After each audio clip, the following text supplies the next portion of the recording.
प्रणाम।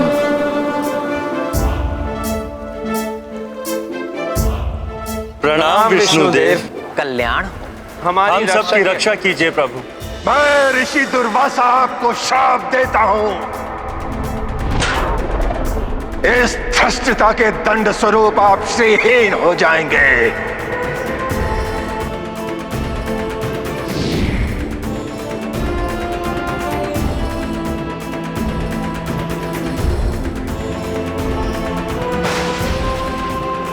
मुझे आपकी चिंता का कारण ज्ञात है, परंतु इसका निदान स्वयं श्री लक्ष्मी जी के देवलोक में पुनरागमन से ही संभव है।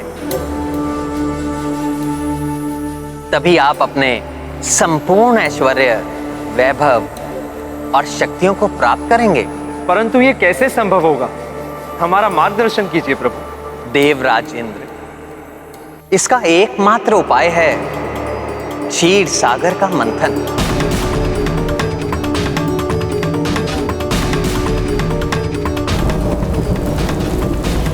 जिससे आप अनेक दिव्य एवं बहुमूल्य निधियों के साथ अमृत भी प्राप्त करेंगे। आप अमरत्व के भागी होंगे।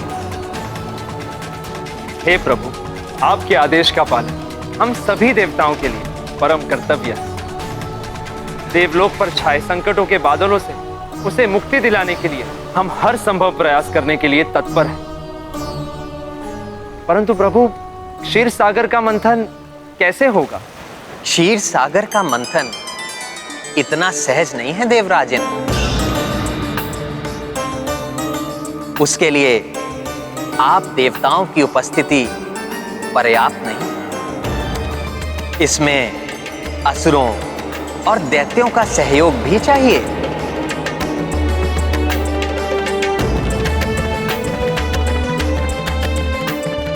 परंतु माता, असुरों का सहयोग तो और भी भयंकर है। उससे तो सब शुभ कार्य अशुभ बन जाते हैं और वो तो देवताओं के चिर शत्रु हैं।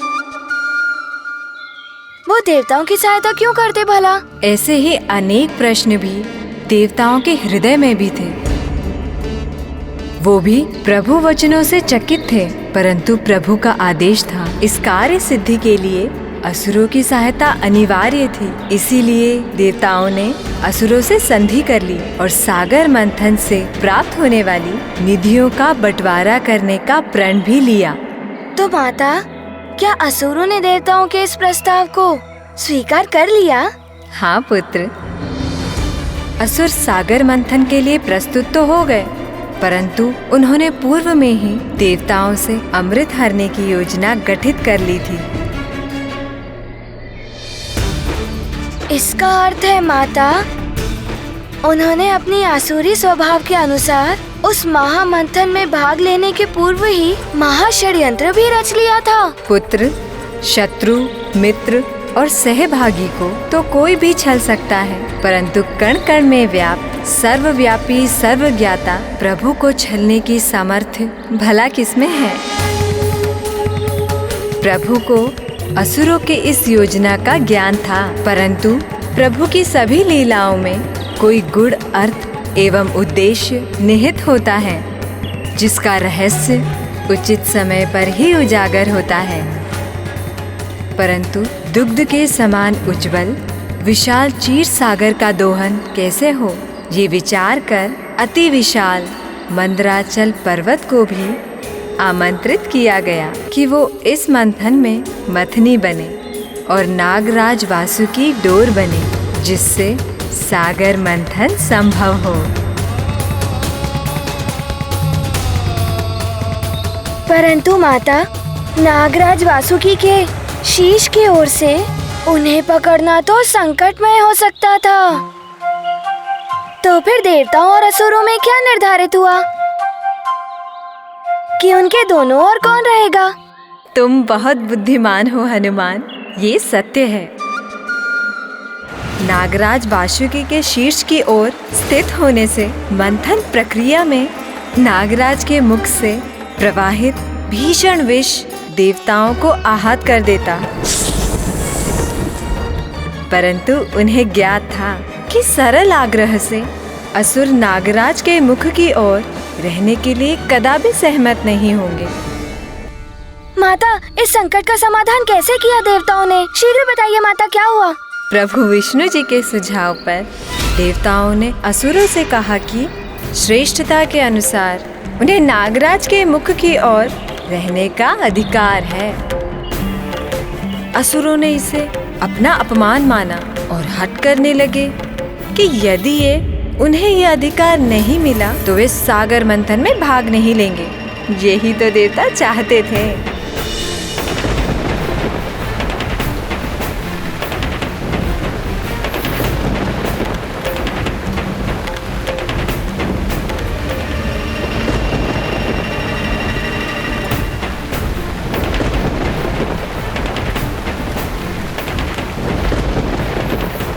देखा, हमारी विजय हुई। नागराज वासुकी का मुख हमारी ओर ही आया।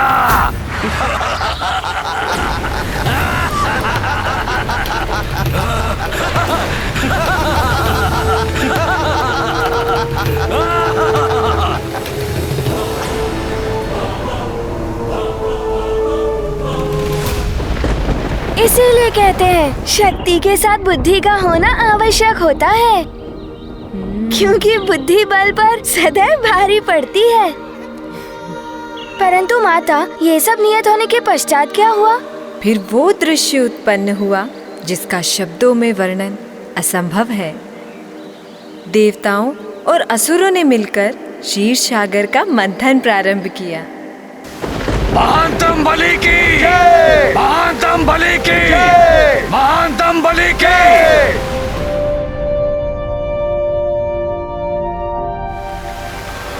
हरिओम नारायण हरि, हरिओम नारायण हरि, हरिओम नारायण हरि, हरिओम नारायण हरि, नारायण हरि। मंथन आरंभ करो।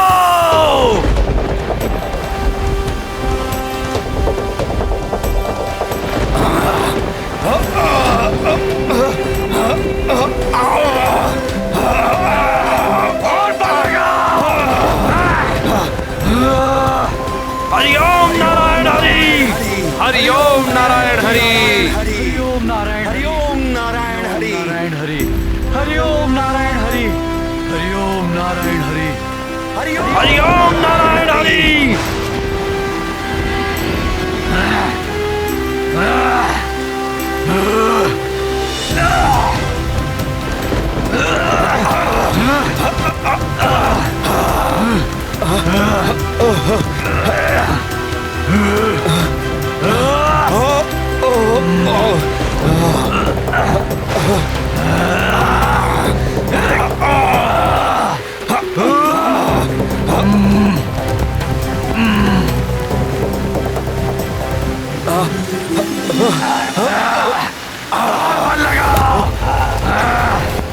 और बल लगा।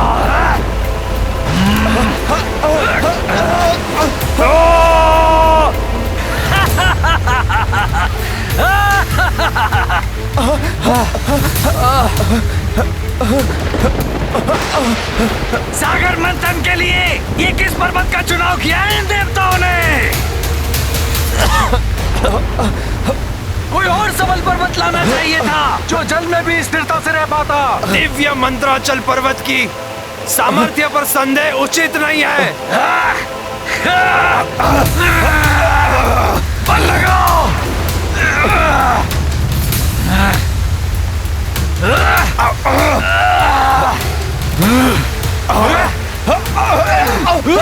वो जल निमग्न हो रहे हैं क्योंकि हमने इस क्षीर सागर के अथाह जल में उन्हें स्थित करने के लिए कोई ठोस आधार नहीं दिया। हमारा श्रम और समय व्यर्थ करने से पूर्व ये सोच विचार करना चाहिए था देवताओं। पर दोष हमारा ही है। इन देवों पर विश्वास कर कर हमने घोर भूल की है। हरिओम नारायण हरि, हरिओम नारायण हरि, हरिओम नारायण हरि, हरिओम नारायण हरि, हरिओम नारायण हरि।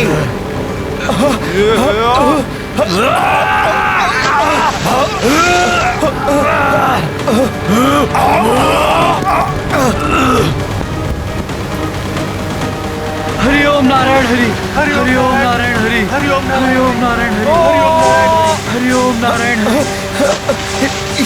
ये मंदराचल पर्वत तो क्षीर सागर में समाता जा रहा है।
माता, ये तो घोर अनर्थ का संकेत था। परंतु माता, प्रभु विष्णु जी की इसमें क्या भूमिका थी? उन्होंने कूर्म अवतार क्यों धारण किया? हनुमान, मंथन प्रारंभ होने पर विशाल मेरु पर्वत क्षीर सागर के अतल जल में समाने लगा। तब प्रभु विष्णु जी ने कूर्म रूप लेकर उस पर्वत को अपनी पीठ पर टिकाकर सागर मंथन को संभव बनाया। उस समय देवताओं की सहायता के लिए स्वयं प्रभु विष्णु जी ने कूर्म अवतार धारण किया ना? हाँ पुत्र, मंत्राचल पर्वत के साथ समस्त देवता भी जल में खींचे जा रहे थे। उन पर घोर संकट छाया था। तब उन्होंने एक स्वर में भगवान विष्णु की स्तुति आरंभ कर प्रभु का आवाहन किया।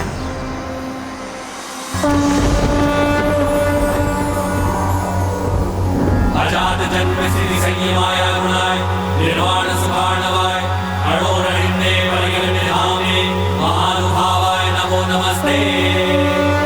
अजात जन्म सिद्धि संयमाय गुणाय निर्वाण सुभार्णवाय अणोरणिन्ने परिगणिधामे महानुभावाय नमो नमस्ते। रूपं तव तत्पुरुषस्य भेज्यं श्रेयो निर्विवेदितात्मिकेन योगेन धातः सरस्ति लोकान् पश्यामि मुष्मिन् लोहविश्वभूतो। त्वयज्ञ आसीत् त्वयि मध्य आसीत् त्वयन्त आसीत् इदमात्मतन्त्रे त्वमादिरन्तो जगतोऽस्य मध्यं रहस्य रहस्ये परः परस्मात् त्वं माययात्माश्रयया स्वेदं निर्माय विश्वं तदनु प्रविष्ट पश्यन्ति युक्ता मनसा मनीषिणो गुरुव्यवायेभ्य गुणं विपश्चित यथाग्निमेधस्य मृतं च गोषु भूव्यन्नं अम्बूद्गमने च वृत्तिं योगैर्मनुष्या अधिरन्ति हि त्वां गुणेषु मुद्रया कवयो वदन्ति तं त्वां वयं नाथ समुज्जिहानं सरोजना भाति चिरेप्सितार्थं दृष्टा गता निर्वृत्तिमद्ध सर्वे प्रजादवाता इव गाङ्गमं वा।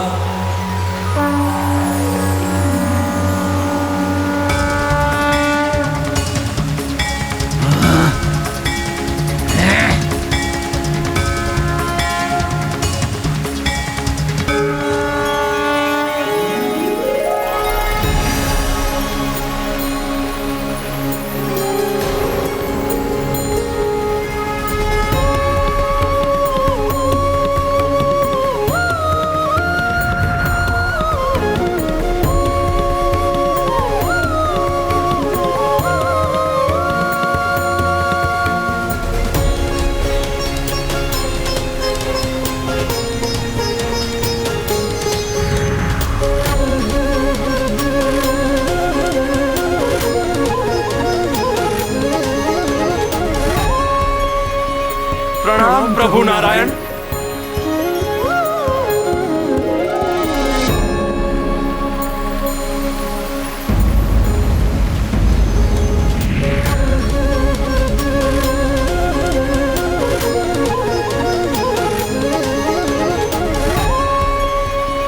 प्रणाम प्रभु नारायण।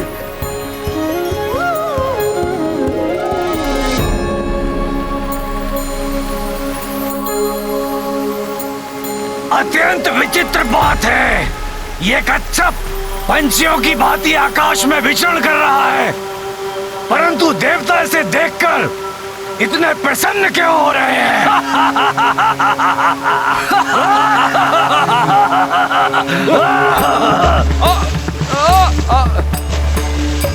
देखो, इस पर्वत की भांति इन देवताओं की पुनः बल प्राप्ति की आशाएं भी डूब रही हैं।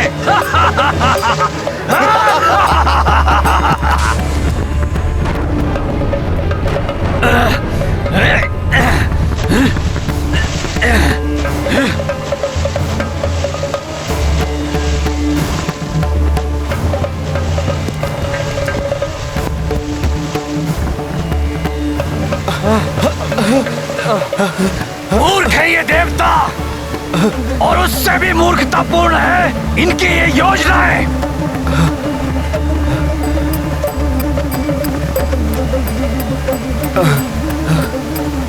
हे चराचर जगत के स्वामी, दिव्य कुर्म स्वरूप प्रभु नारायण, मंदराचल पर्वत को जलमग्न होने से रोकिए। हम समस्त देवता आपसे विनती करते हैं।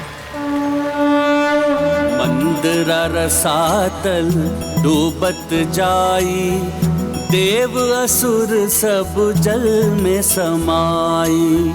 सूर तब हरि अरज लगाए, कूर्म रूप धरि विष्णु आए। भीम काय किए जब आकारा, पाए मंदरा चल आधारा। जब हूँ जगत पर संकट आवे, तब हूँ भगवंता ही बचावे।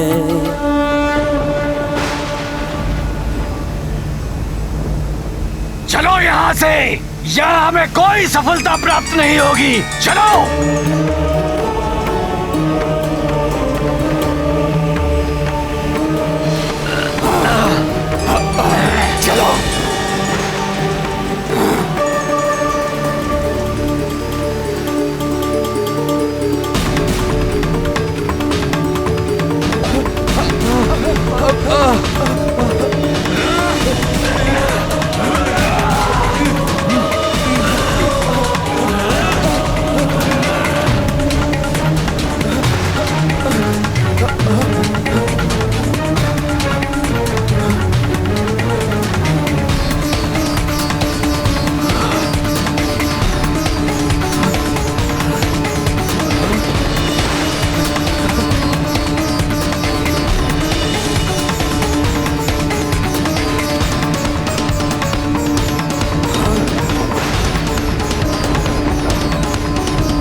ओम श्री हरि नारायण, ओम श्री हरि नारायण। जय जय श्री प्रभु हरि नारायण।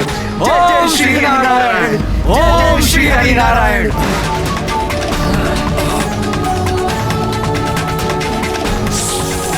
ओम श्री हरि नारायण, ओम श्री हरि नारायण। जय जय श्री प्रभु हरि नारायण। ओम श्री नारायण, ओम श्री हरि नारायण। ओम नमो भगवते महाकूर्माय नमः। कितना अद्भुत दृश्य हुआ होगा ना तब माँ। स्वयं प्रभु विष्णु जी ने कूर्म अवतार धारण किया और मंदराचल पर्वत को अपनी पीठ पर टिकाकर उन्हें डूबने से बचा लिया। फिर क्या सागर मंथन सफलतापूर्वक पूर्ण हो पाया? प्रभु विष्णु जी जब स्वयं सहायक हो तो कार्य सिद्ध होने से कौन रोक सकता है पुत्र। मंदराचल पर्वत प्रभु का अवलंब पाकर स्थिर हो गया और मथरी के रूप में सागर मंथन का सर्वोत्तम साधन बने। अच्छा माता, तब तो सागर मंथन प्रारंभ होने के कुछ ही समय उपरांत अमृत भी प्राप्त हो गया होगा ना? पुत्र हनुमान, ये मंथन हमारे जीवन के विभिन्न पड़ाव में हमारे अंतर्मन में होने वाले मंथन के समान था। अंतर्मन अर्थात हमारा मन। हमारे मन में भी मंथन होता है माता? हाँ पुत्र, नागराज वासुकी रूपी हमारी इच्छाएं सागर मंथन के देवताओं और दानवों के समान है। हमारे मन में बसी अच्छाइयों और बुराइयों के बीच झूलती रहती है और मन की गहराई में छुपे अनेक विचारों और भावनाओं को ऊपर ले आती है। सर्वप्रथम उत्पन्न अशुभ विचारों को त्यागने से हमारे मन में अमृत रूपी पवित्र विचार शेष रहते हैं, जो हमें जीवन में आत्मिक शांति और परम संतोष देते हैं। इसका अर्थ है सागर मंथन में सर्वप्रथम अशुभ एवं हानिकारक वस्तुएं प्रकट हुई। हाँ, इतनी भयंकर वस्तु पुत्र जो समस्त संसार का विनाश कर सकती है।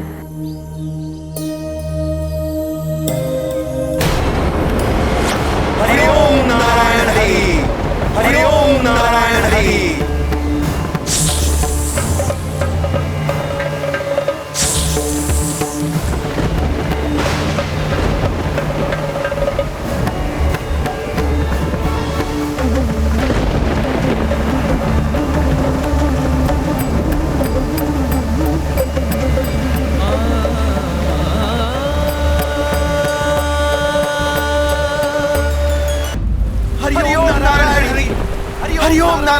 हरि ओम नारायण हरि, हरि ओम नारायण हरि, हरि ओम नारायण हरि, हरि ओम नारायण हरि, हरि ओम नारायण हरि, हरि ओम नारायण हरि।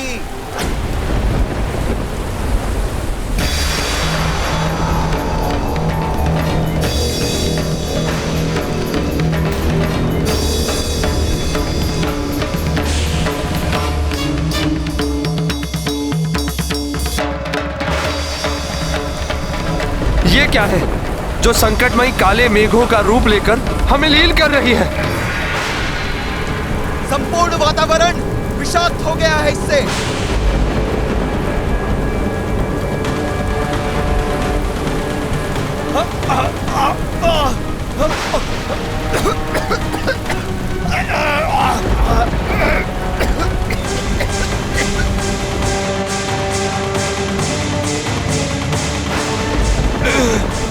मेरी श्वास रुक रही है। मैं भी अचेत हो रहा हूँ। इस विषैले द्रव्य और उससे चलित वाष्प के प्रवाह को रोकने के लिए हमें समुद्र मंथन रोकना होगा। रुक जाओ।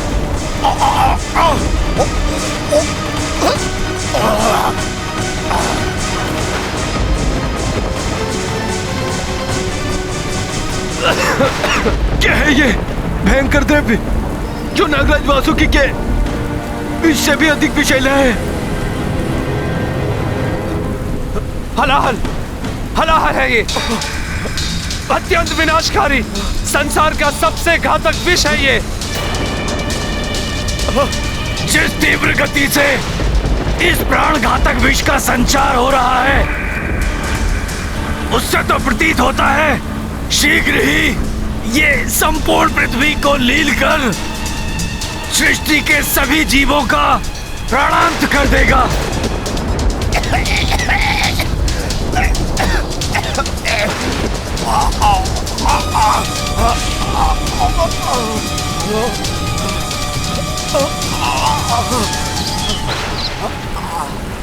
यह विष हमारे साथ साथ समस्त सृष्टि को नष्ट कर दे, इसके पूर्व ही हमें इसके विस्तार को रोकने के लिए कोई उपाय करना होगा।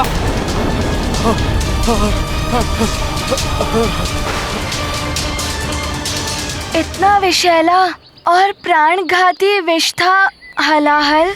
हलाहल की विनाशकारी क्षमता की कोई था ही नहीं है। वो तो समूचे संसार को सर्वनाश कर सकता था। उस पर वश पाने की सामर्थ्य भी देवताओं में कहाँ थी? फिर क्या हुआ माता? हलाहल से सृष्टि की रक्षा कैसे हुई? लाचार होकर देवताओं ने पुनः प्रभु विष्णु जी को पुकारा, परंतु दुष्ट असुर ऐसी स्थिति में भी देवताओं पर दोषारोपण कर रहे थे। यही है उन सुनहरे स्वप्नों का काला अनिष्टकारी परिणाम, जिन्हें हमारे साथ बांटने का प्रण लिया था तुम देवताओं ने। समुद्र मंथन से बहुमूल्य निधियां निकलेंगी अमृत की प्राप्ति होगी। हाँ, अमृतत्व की प्राप्ति होगी हमें। यही वचन था ना तुम देवताओं का। किंतु ये तो मृत्यु रूपी हलाहल उत्पन्न हुआ है। यही अमृत है तुम देवताओं का। बोलो, यही अमृत है क्या? हे प्रभु नारायण, संसार पर विनाशकारी घोर अंधकार छा रहा है। अब आप ही आसरा है, अन्यथा ये संसार नष्ट हो जाएगा। अमृत की लालसा में हम संसार से कलंकित नहीं हो सकते प्रभु। ऐसे घोर अनर्थ का कारण बनने से हम देवताओं का बचाव कीजिए प्रभु। बचाव कीजिए, बचाव कीजिए, बचाव कीजिए हमारा प्रभु। प्रभु हमारा बचाव कीजिए। इस समूचे ब्रह्मांड में एकमात्र महादेव शिव ही इस प्राण घातक हलाहल को निष्प्रभाव करने का सामर्थ्य रखते हैं। हे महादेव, हे भोले बाबा, हम पर कृपा कीजिए प्रभु। इस महासंकट से मुक्ति दिलाइए प्रभु।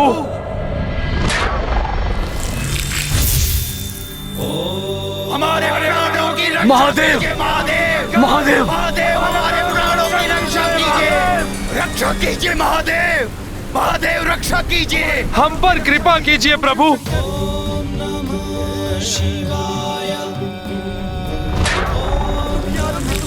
हम दुखियारों के दुख हरिए भोले बाबा। हम दुखियारों के दुख हरिए भोले बाबा। हमारी रक्षा कीजिए महादेव, हमें बचाइए प्रभु। हमें प्राण दान दीजिए भोलेनाथ। भोले बाबा, हम निरीह प्राणियों की रक्षा कीजिए। इसका अर्थ है हलाहल के प्रकोप से समस्त संसार पर ऐसा संकट आ गया था जिसका निवारण मात्र भोले बाबा ही कर सकते थे। हनुमान को ज्ञात है फिर क्या हुआ होगा।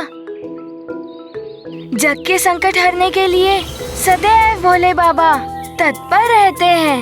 भोले बाबा बिना विचार किए तत्काल जगत की रक्षा के कार्य में जुट गए होंगे।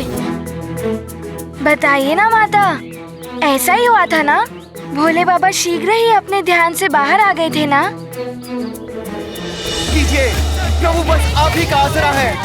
हे शिव शंकर, हमारे त्रास हरिए, हमारे त्रास हरिए प्रभु। रक्षा कीजिए प्रभु, हमारी रक्षा कीजिए।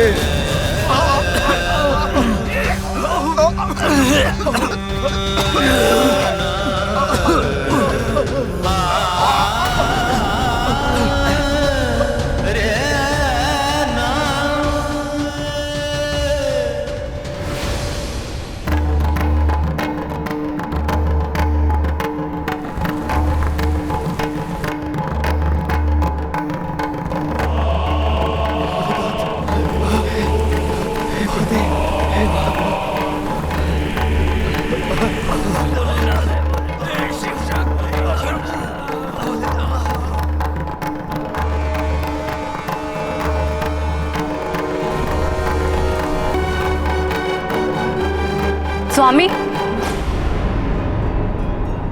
ये आप क्या करने जा रहे हैं प्रभु? वही जो जगत के हित का एकमात्र और सर्वश्रेष्ठ उपाय है। संसार में व्याप्त इस समूचे हलाहल का पान करना होगा मुझे। हलाहल का पान? नहीं नाथ, इस हलाहल से तो आपके जीवन का राज भी संभव है। मैं ऐसा करने की अनुमति नहीं दूंगी प्रभु। प्रभु, मैं किसी भी अवस्था में आपको हलाहल का पान नहीं करने दूंगी नाथ। परंतु देवी, जगत पिता हूं मैं। इस हलाहल रूपी विनाशकारी संकट से द्रवित संसार की रक्षा करना मेरा परम कर्तव्य है। तो मैं करूंगी उस हलाहल का पान।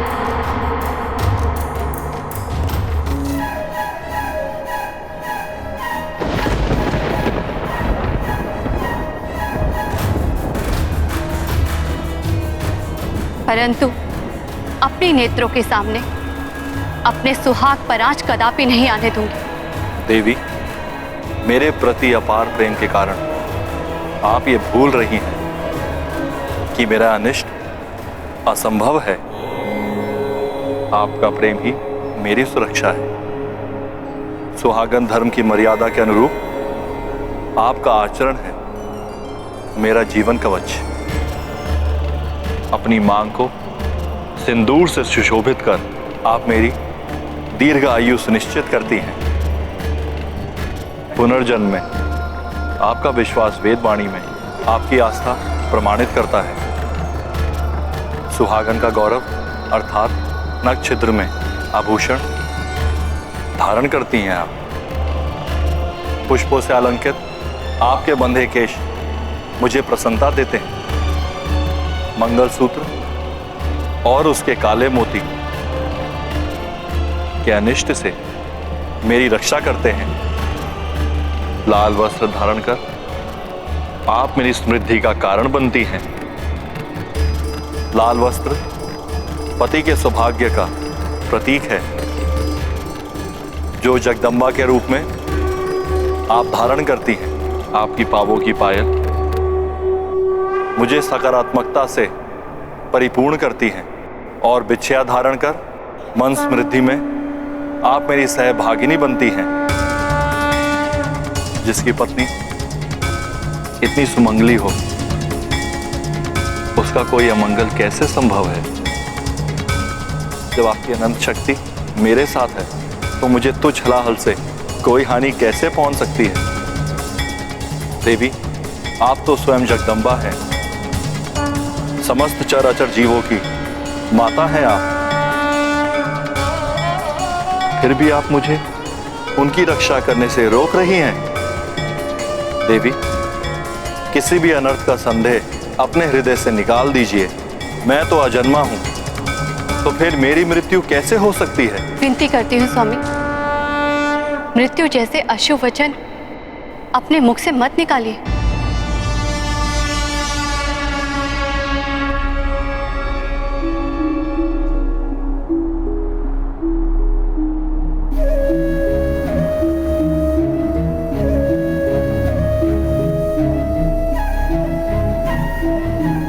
तो देवी, आप भी व्यर्थ की चिंता त्याग दीजिए।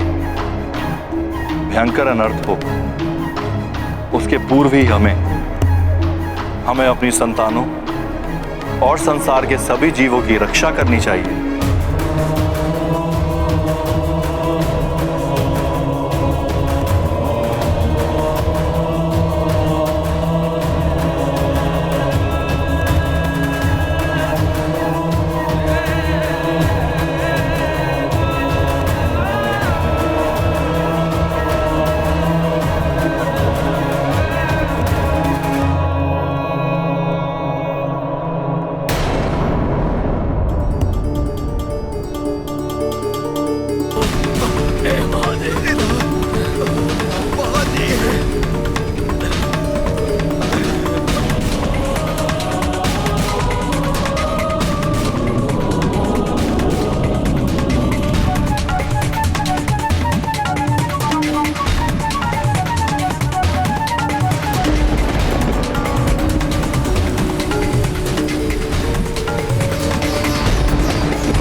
विपदा मंथन काले आयो, सर्व जगत संताप सतायो।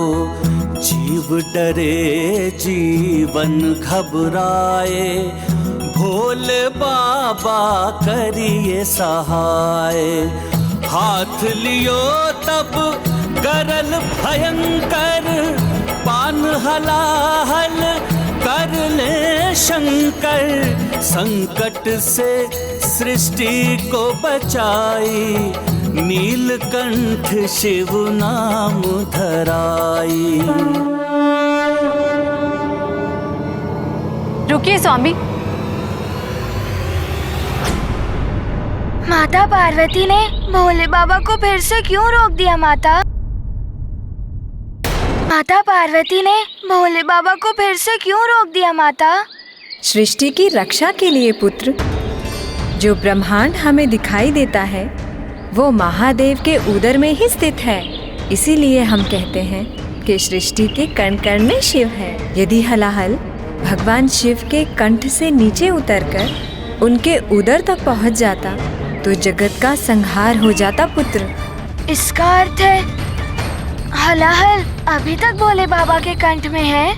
हाँ पुत्र, जगत कल्याण के लिए अनंत काल तक अपने कंठ में हलाहल को समाहित रखने की इस अद्भुत लीला के कारण ही महादेव को नीलकंठ भी कहा जाता है।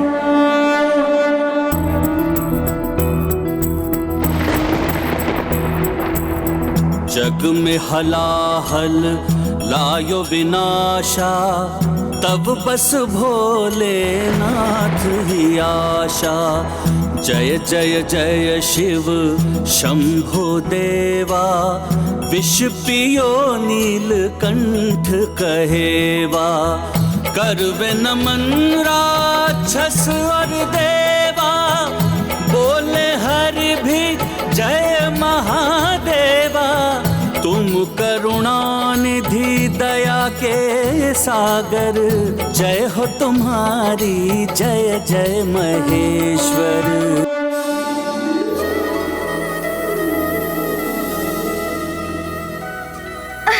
हे प्रभु, हे प्रभु।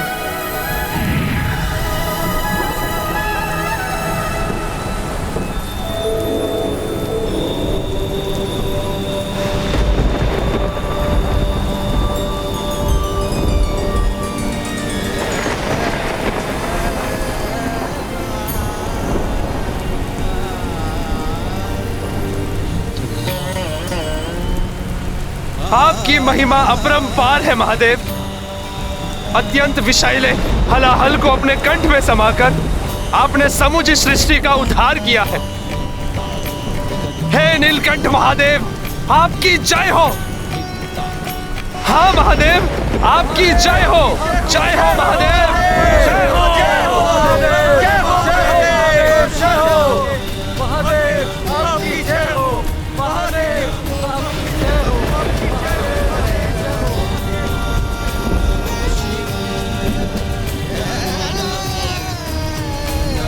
माता ने मुझे बताया था सारा जगत ईश्वर की ही संतान है।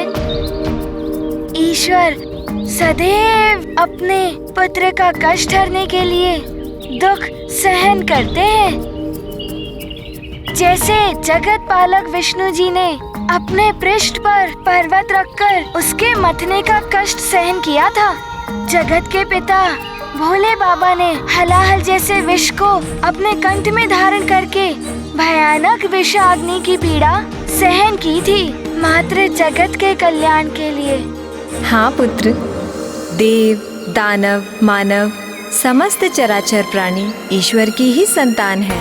अपनी संतान का पालन करना और उनकी रक्षा करने का कार्य ईश्वर को ही करना होता है। हनुमान, तुम ये बताओ, भगवान शिव के नीलकंठ की लीला से तुम्हें क्या शिक्षा मिली? यदि कोई वस्तु जो जगत के लिए हानिकारक हो, जैसे वो हलाहल विष, उसे किसी एक स्थान पर सीमित करके रख देना चाहिए माता। हाँ हनुमान, इसीलिए भगवान भोलेनाथ ने महाविनाशक हलाहल विष को अपने कंठ में धारण किया। माता, भोलेनाथ ने हलाहल की समस्या का तो हल कर दिया, किंतु उसके पश्चात अवश्य ही अमृत निकला होगा समुद्र मंथन से। नहीं हनुमान, अमृत निकलने से पूर्व कई बहुमूल्य वस्तुएं निकली समुद्र के गर्भ से।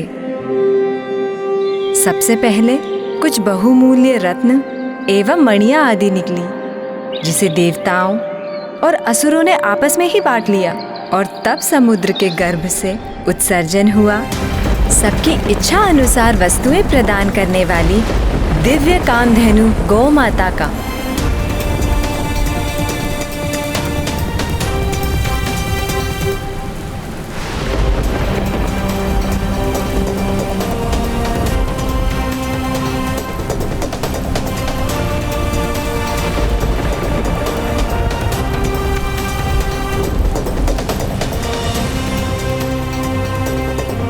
इच्छा पूर्ति दिव्य कामधेनु गौ माता ऋषियों को प्रदान कर दी गई, जिससे ऋषियों को यज्ञ आदि कार्यों के लिए दुग्ध एवं घृत आदि प्राप्त हो सके।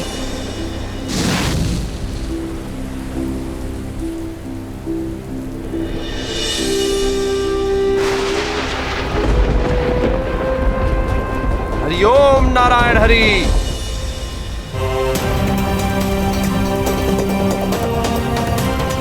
हरिओम नारायण हरि।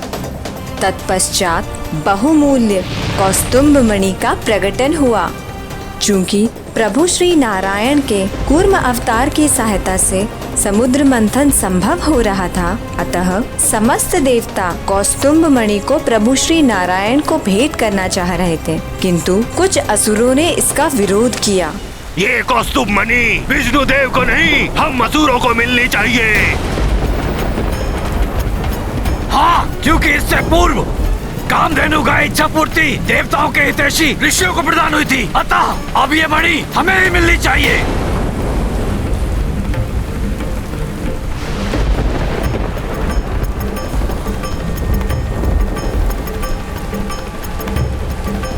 नहीं असुरों,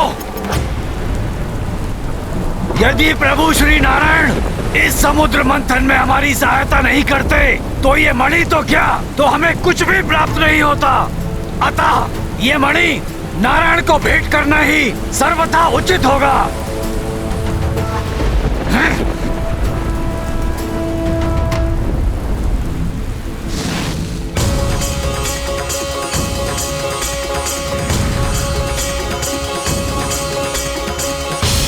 माता, रत्न एवं माणिक मोती जैसी बहुमूल्य वस्तुएं तो सर्वप्रथम आसुरी वृत्ति वाले को ही आकर्षित करती हैं। फिर क्यों दैत्यराज बलि ने सारे असुरों को कौस्तुभ मणि जैसे रत्न को लेने से रोक दिया? अवश्य ही उनके मन में कोई गुप्त योजना होगी। तुम्हारा अनुमान सत्य है हनुमान। बलि के मन में योजनाएं थी, जिसे उसने अपने साथी असुरों के समक्ष तब उद्घटित किया जब वारुणी सुरा का कलश लेके प्रकट हुई।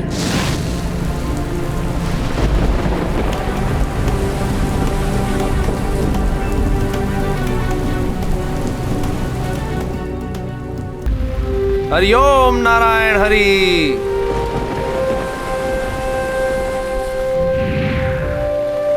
और जब समुद्र मंथन पुनः आरंभ हुआ तो वारुणी सुरा के साथ प्रकट हुई।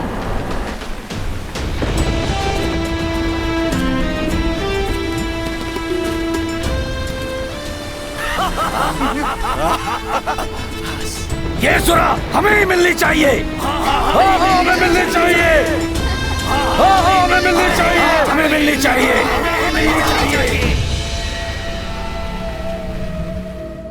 सुरा की सुगंध मात्र से ही असुरों की वृत्ति जागृत हो उठी और वो उसे प्राप्त करने के लिए तत्क्षण ललायित हो उठे। माता, सुरा अर्थात मदिरा? हाँ हनुमान, सुरापान मनुष्य की दुष्वृत्तियों को जागृत कर देती है। ये पंच महापाप में से एक है। मनुष्य के जीवन की सुख शांति ही नहीं, उनके जीवन का विनाश का कारण भी होती है सुरापान। इसीलिए कभी भी सुरापान नहीं करना चाहिए। हमें चाहिए सुरा, हमें चाहिए। हमें चाहिए, हमें चाहिए।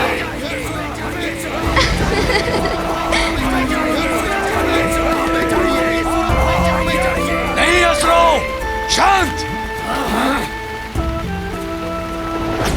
ये सुरा हमारा लक्ष्य नहीं है। नहीं दैत्यराज बलि, ये समुद्र मंथन से क्लांत हमारी देह को स्फूर्ति से भर देगी। हाँ हाँ असुरों, ये आप लीजिए।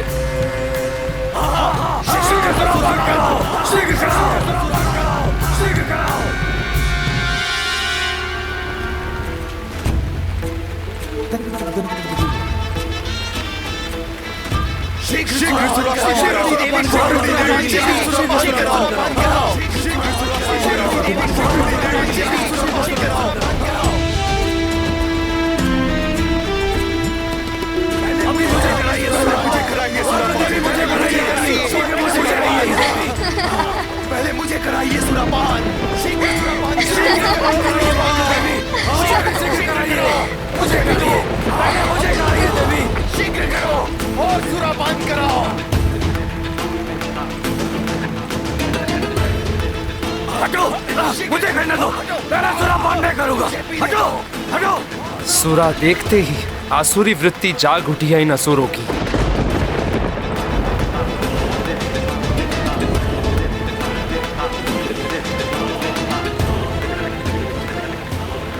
बस बहुत हो गया।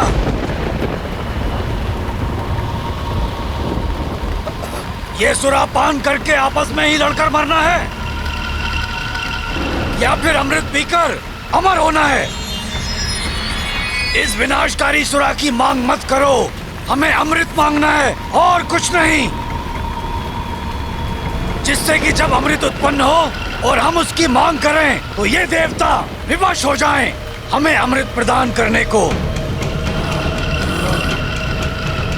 स्मरण रहे, हमें अमृत चाहिए और कुछ नहीं। किंतु दैत्यराज, सुरा ही नहीं और भी अनेक बहुमूल्य वस्तुएं क्या हम उन देवताओं को ही दे देंगे? मूर्ख हो तुम सब। यदि अमृत मिला तो उसका पान करके तुम सब अमर हो जाओगे। उचित है महाराज, उचित है।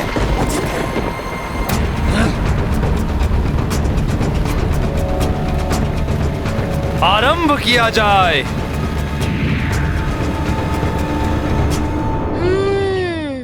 तो ये योजना थी दैत्यराज बलि के मन में, किंतु समुद्र मंथन मात्र अमृत के लिए ही हो रहा था और असुर सारा अमृत ले गए तो देवता तो। तावले मत हो हनुमान, प्रतीक्षा करो, कथा में अनेक रोचक मोड़ आने वाले हैं। वो दैत्यराज बलि के समझाने पर असुर मान गए और समुद्र मंथन से जो अन्य वस्तुएं निकली जिनकी देवताओं ने मांग की, वो थी पारिजात वृक्ष पुष्पों से युक्त, जिसकी दिव्य आभा कभी क्षीण नहीं होती। उसे देवराज इंद्र ने मांग लिया, जिसे वे स्वर्ग ले गए।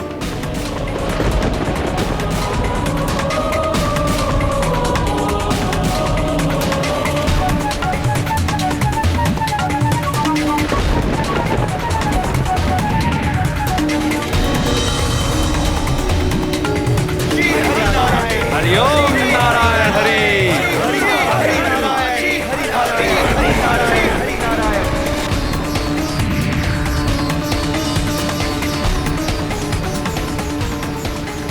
फिर उत्सर्जित हुआ सर्व कामना पूर्ति करने वाला कल्प वृक्ष।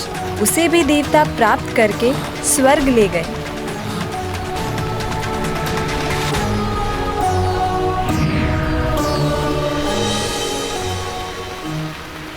तत्पश्चात सुंदर अप्सराएं प्रकट हुई। असुरों का मन तो ललचाया, किंतु दैत्यराज बलि की बात को स्मरण करके वे पीछे हट गए। इस प्रकार अप्सराएं भी देवताओं को प्राप्त हो गईं।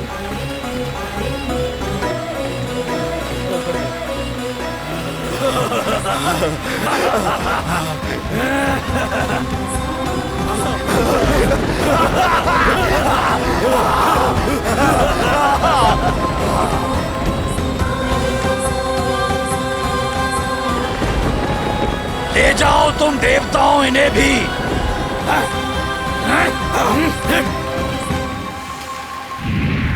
आरंभ किया जाए। अप्सराओं के पश्चात इंद्रदेव का ऐरावत हाथी निकला, जिसे ऋषि दुर्वासा के श्राप के कारण इंद्रदेव ने खो दिया था। वो पुनः इंद्रदेव को प्राप्त होकर स्वर्ग चला गया।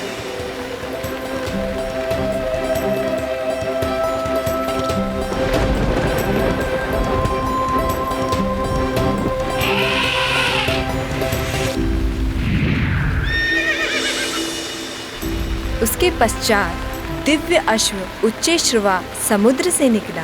असुरों का धैर्य टूटता जा रहा था। हाँ, ये हमें मिलना ही चाहिए। हाँ, ये हमें मिलना ही चाहिए। हमें मिलना ही चाहिए। हाँ, हमें मिलना ही चाहिए। ये अश्व हमें मिलना ही चाहिए। असुरों को धैर्य खोता देख इंद्रदेव ने वो अश्व दैत्यराज बलि को प्रदान कर दिया। इंद्र, ये अश्व हमें मिलना ही चाहिए।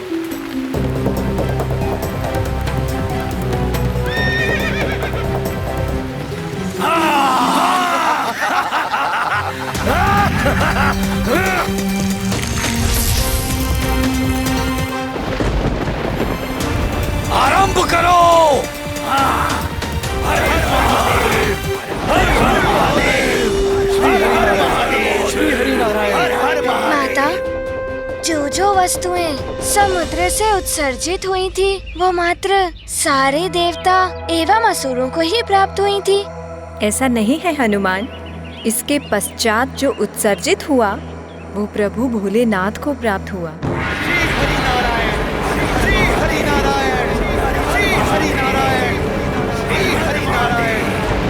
हरि ओम नारायण हरि। हरि ओम नारायण हरि।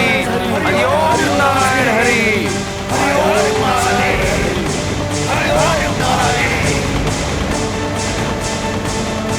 हरि ओम नारायण हरि। दैत्यराज बलि, अकस्मात ही इतने घनघोर मेघ गिर आए हैं। देवराज, समुद्र में ऊंची ऊंची लहरें उठ रही हैं। न जाने क्या होने वाला है।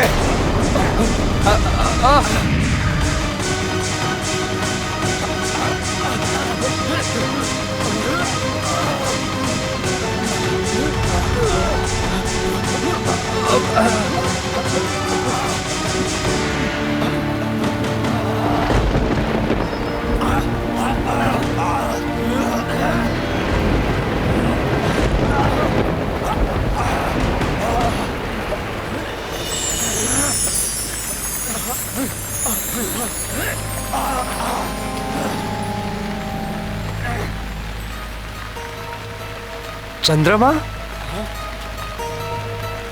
चंद्रमा?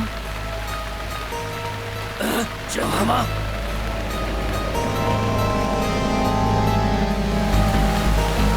ये समुद्र में ऊंची उठती लहरें चंद्रमा की गुरुत्वाकर्षण शक्ति का प्रभाव है दैत्यराज बलि। देवराज, लहरें कितनी भी ऊंची हो, हम समुद्र मंथन नहीं रोकेंगे। चंद्रमा के स्थित रहने से लहरों की विश्वता बढ़ती जा रही है। समुद्र मंथन असंभव है दैत्यराज।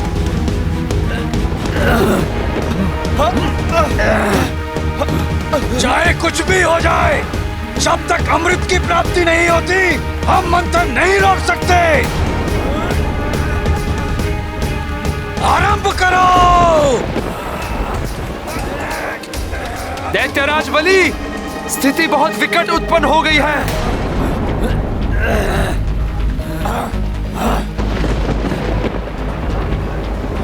देवों और असुरों को समझ में नहीं आ रहा था कि अब क्या होगा। तब उनकी समस्या का समाधान सुझाया कूर्मावतार प्रभु विष्णुदेव ने।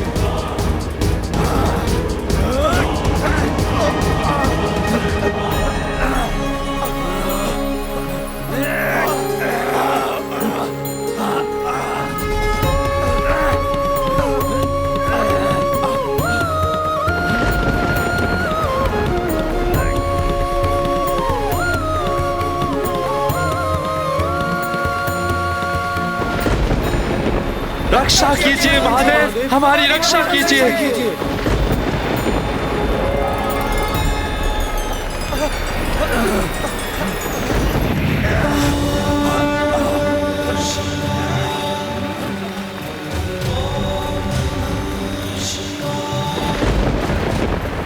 महादेव, प्रणाम भोलेनाथ। प्रणाम भोलेनाथ। महादेव प्रणाम। अपने भक्तों के संकट को दूर करने के लिए आप आ गए प्रभु। यह आपकी महानता है महादेव। प्रभु श्री नारायण के कुर्म अवतार ने मुझे स्मरण किया तो मुझे आना ही था। प्रणाम जगत पालक श्री हरि विष्णुदेव। प्रणाम देवाधिदेव महादेव।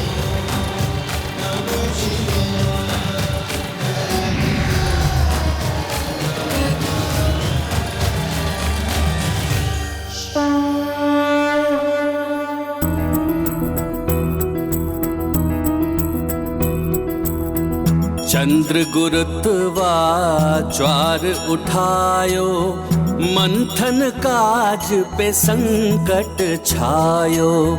तब हूँ कुर्मा युक्ति लगाई, भोले टारो विपत्ति आई। चंद्र जटा में धारे शंभु, खुल गए मेघ विनय हुआ अंबु। शिव अब चंद्रशेखर धरि नामा, देव करे जयकार प्रणामा। चंद्रशेखर महादेव की जय, चंद्रशेखर महादेव की जय,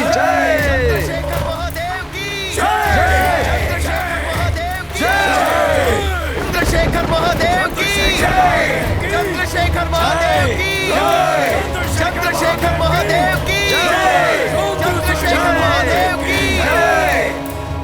अच्छा, तो इस प्रकार भोले बाबा ने चंद्रमा को अपने शीश पर धारण किया और प्रभु चंद्रशेखर कहलाए थे। हाँ, उनके ऐसा करने से ही पुनः समुद्र मंथन संभव हुआ और तब समुद्र के गर्भ से जिसका उत्सर्जन हुआ, उनकी कृपा प्राप्त करना सब चाहते हैं, फिर वो देव हो, दानव हो या मानव। जय श्री कुर्मा अवतार विष्णुदेव।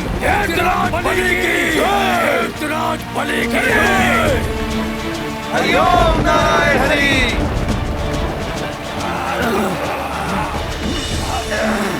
हरिओम नारायण हरि। हरिओम नारायण हरि।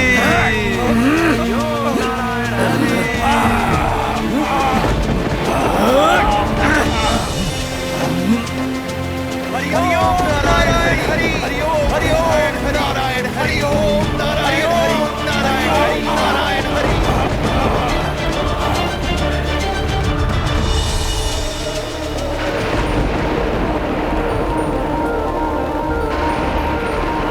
अब किसका उत्सर्जन होने जा रहा है?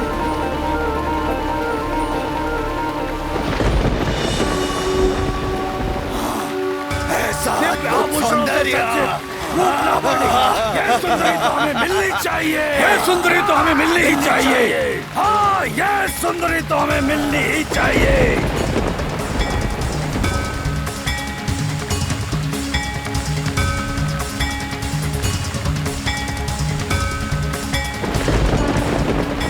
श्री और समृद्धि प्रदाता देवी लक्ष्मी को प्रणाम।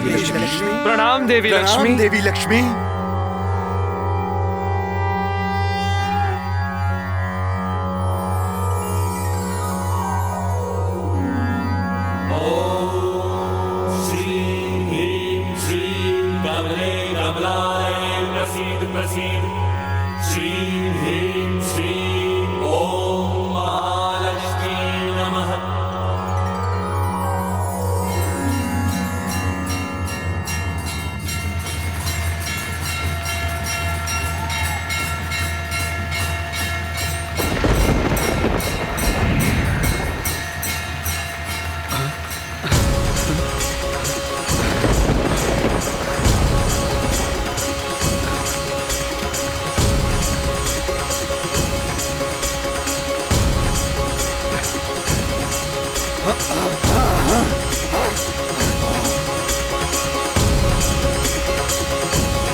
हमें पुनः श्री संपन्न करने के लिए आपको कोटि कोटि प्रणाम देवी। इनके तो इंगित मात्र से ही ये श्रीहीन देवता पुनः श्री संपन्न हो गए हैं। धन की देवी है ये देवी लक्ष्मी है। ये तो हमें मिलनी ही चाहिए। मिलनी ही चाहिए। अभी तक हम असुरों ने किसी चीज की मांग नहीं की है, किंतु हम इनकी मांग करते हैं और सबको हम असुरों की ये बात माननी पड़ेगी। धन संपदा के लालच में तुम सबको मति मंद कर दिया है। यदि आप नहीं चाहते तो आप इनकी मांग मत कीजिए दैत्यराज बलि, किंतु मुझ राहु को जीवन भर इनका दास बने रहना स्वीकार है।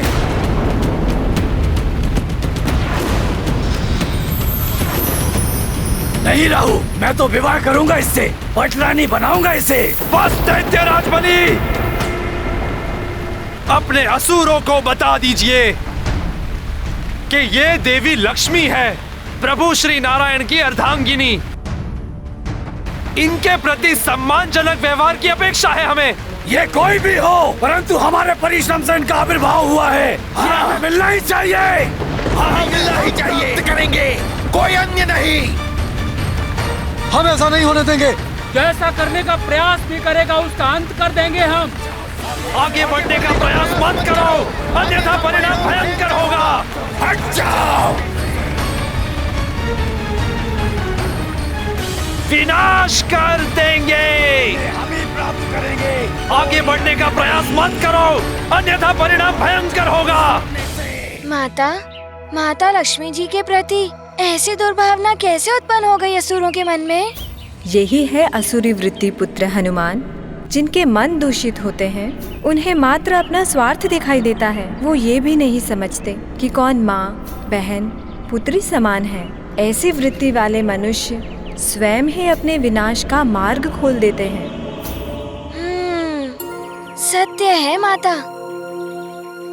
यदि असुर भी देवताओं की ही भांति माता लक्ष्मी जी को पुत्र भाव से प्रणाम करते तो वो भी माता लक्ष्मी जी की कृपा के भागी होते। हाँ हनुमान, क्योंकि प्रणाम करने वाला स्वयं ही आशीर्वाद का अधिकारी बन जाता है। फिर चाहे वो अपने शत्रु को प्रणाम करे या अपने हितैषी को। असुरों ने देवी लक्ष्मी को प्रणाम करने के स्थान पर दूषित दृष्टि से देखकर पाप किया था। ऐसा ही महापाप भविष्य में लंकेश रावण करेगा और उसके पाप कृत्य का परिणाम होगा उसका विनाश। लंकेश रावण? माता, ये नाम तो हनुमान को सुना प्रतीत हो रहा है। हनुमान, अभी तुम्हारी स्मरण शक्ति क्षीण हो गई है पुत्र, किंतु चिंता मत करो, समय आने पर तुम्हें सब स्मरण हो जाएगा। परंतु अभी अनियंत्रित असुरों को नियंत्रण करना अवश्य था। माता, यदि मैं वहाँ होता तो उसी क्षण उन पापी असुरों को दंड दे देता। तनिक सा भी ये नहीं सोचता कि उन मायावी असुरों के समक्ष हनुमान एक साधारण वानर बालक है। तुम्हारी भावना में समझती हूँ पुत्र। विधि का विधान है, जैसी करनी वैसी भरनी। पाप कर्म का दंड सबको किसी न किसी रूप में भोगना ही पड़ता है, किंतु ईश्वर पापी को तभी दंडित करते हैं जब उसके पापों का घड़ा भर जाता है। इसीलिए देवी लक्ष्मी जी शांत रही। उन्हें प्रतीक्षा थी मात्र अपने स्वामी प्रभु श्री नारायण की। लक्ष्मी हमारी है और हम इन्हें प्राप्त कर ही रहेंगे। अगर इनके लिए युद्ध भी करना पड़े तो हम पीछे नहीं हटेंगे। नहीं हटेंगे।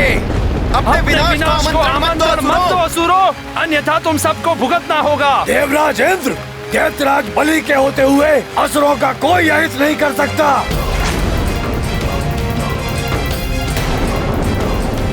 इनकी देवी लक्ष्मी को प्राप्त करने की मांग कोई अनुचित नहीं है। समुद्र मंथन से जो भी निकल रहा है वो मात्र देवताओं का नहीं है, असुरों का भी अधिकार है उस पर। हाँ, हम असुरों का भी अधिकार है सब पर। हम अपना अधिकार लेकर रहेंगे। शांत हो जाइए आप सब, शांत हो जाइए।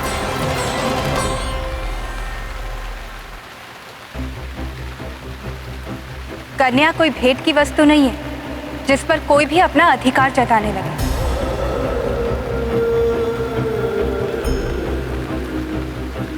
ये अधिकार तो कन्या का होता है कि वो किसे वरण करे।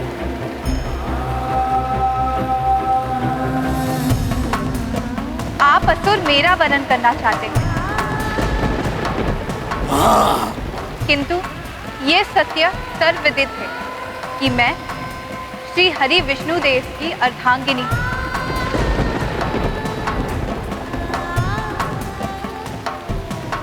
और मैं आज उन्हीं के लिए यहाँ आई हूँ। यदि आप विष्णु देव के लिए आई हैं, तो विष्णु देव है कहाँ? अतः उचित होगा कि आप हम में से किसी का वरण कर लें।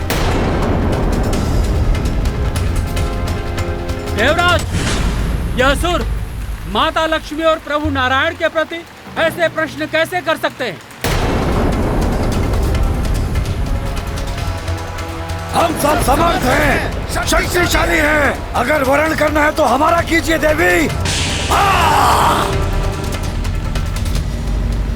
आपको इच्छा अनुसार वरण करने का अधिकार देते हैं।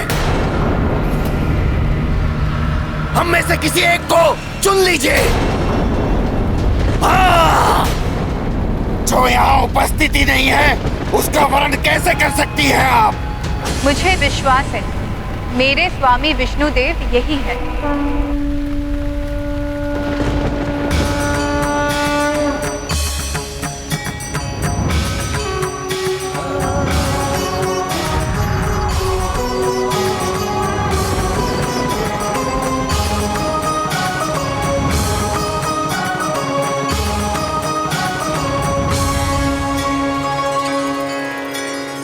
किंतु यहाँ विष्णुदेव है कहाँ? हाँ, होते तो हमें दिखाई देते, परंतु यहाँ तो मात्र कुर्म है जिसे सभी देवता विष्णु का अवतार मान रहे हैं।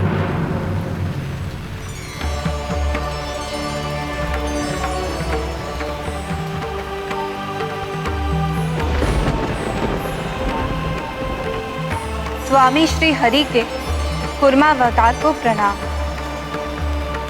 देवता जो मान रहे हैं वो सत्य है।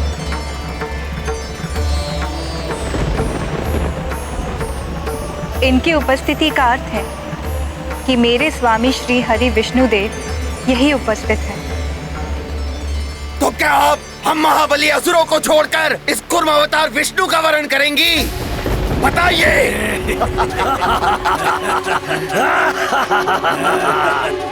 ये असुर देवी लक्ष्मी के साथ अभद्रता का व्यवहार कर रहे हैं स्वामी। विष्णुदेव की प्रतीक्षा करके आप समय व्यर्थ में नष्ट कर रही हैं।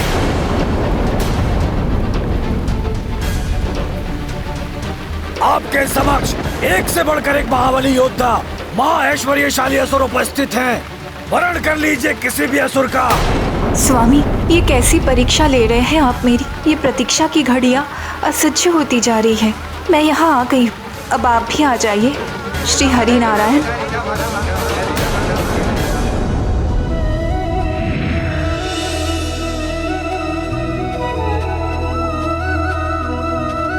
देवेश्वरी,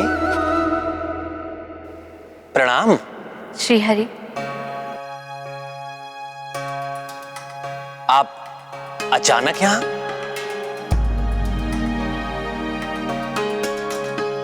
देवी लक्ष्मी उपस्थित हो चुकी हैं।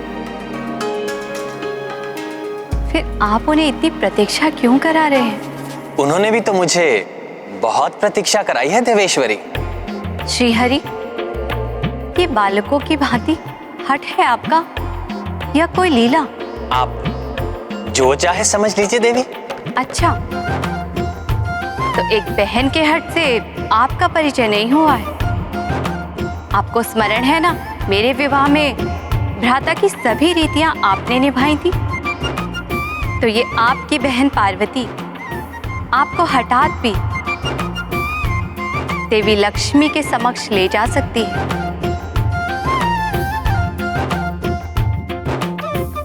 तो आप चल रहे हैं भ्राता विष्णुदेव, या मैं?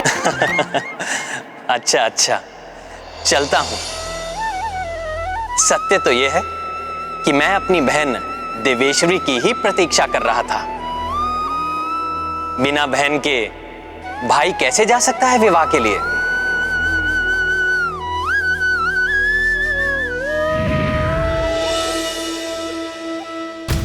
स्वामी, क्यों प्रतीक्षा करा रहे हैं मुझे? मत कीजिए प्रतीक्षा, विष्णुदेव नहीं।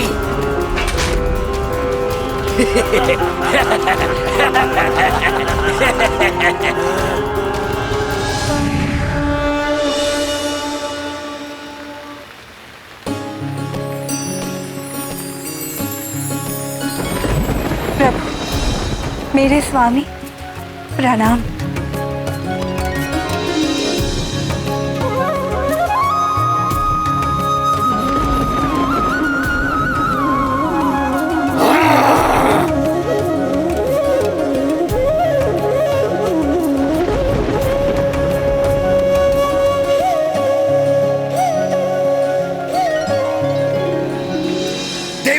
को लाने में हमने श्रम किया है। विष्णुदेव कैसे ले जा सकते हैं इन्हें?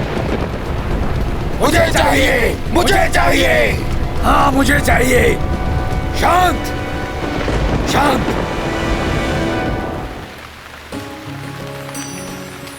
क्या हुआ? कहाँ खो गई बहन लक्ष्मी? आपके स्वामी आपके समक्ष हैं।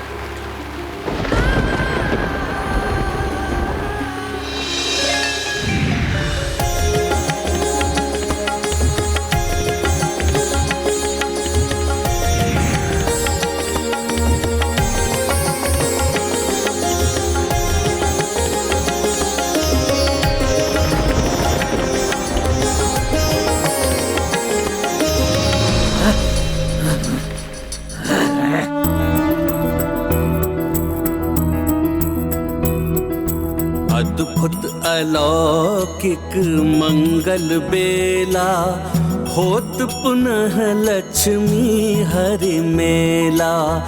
विष्णु कमला तो मुदिता, देव ब्रह्मा शिव सब हर्षिता।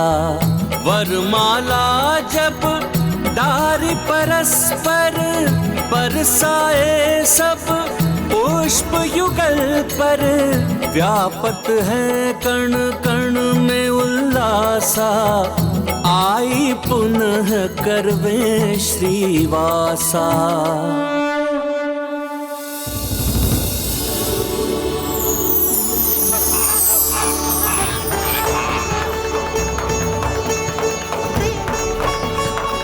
कैसा अद्भुत एवं मनोरम होगा वो दृश्य।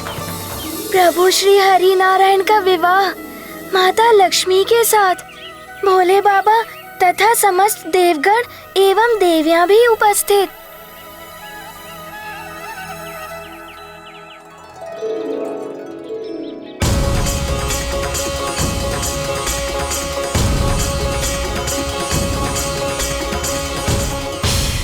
माता, कितने भाग्यशाली होंगे वो जो इस सुनहरे पल के साक्षी होंगे। माता, कितना असीम आनंद का सुख प्राप्त हुआ होगा जब माता पार्वती जी ने अपने भ्राता श्री हरि नारायण एवं माता लक्ष्मी जी का मिलन करवाया होगा। सत्य हनुमान, बिछड़े परिजनों को मिलाने के आनंद की तो कोई कल्पना ही नहीं होती। ऐसे मिलन के परम आनंद का अनुभव तुम्हें भी होगा हनुमान, जब भविष्य में तुम भी इनका मिलन कराओगे। फिर क्या हुआ माता? देवी लक्ष्मी के आने से देवता पुनः श्री संपन्न होकर नई ऊर्जा से भर उठे। पुनः सागर मंथन तीव्र गति से प्रारंभ हो गया। फिर वो क्षण आ ही गया जिसकी प्रतीक्षा देव एवं दानव दोनों समुदाय बड़ी व्यग्रता से कर रहे थे।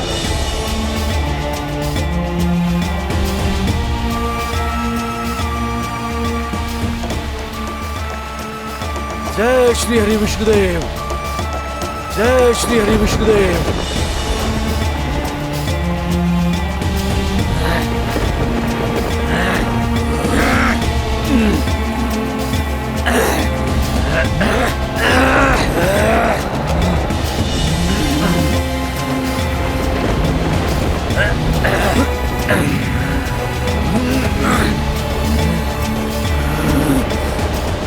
धन्वंतरी देव आयुर्वेद के साथ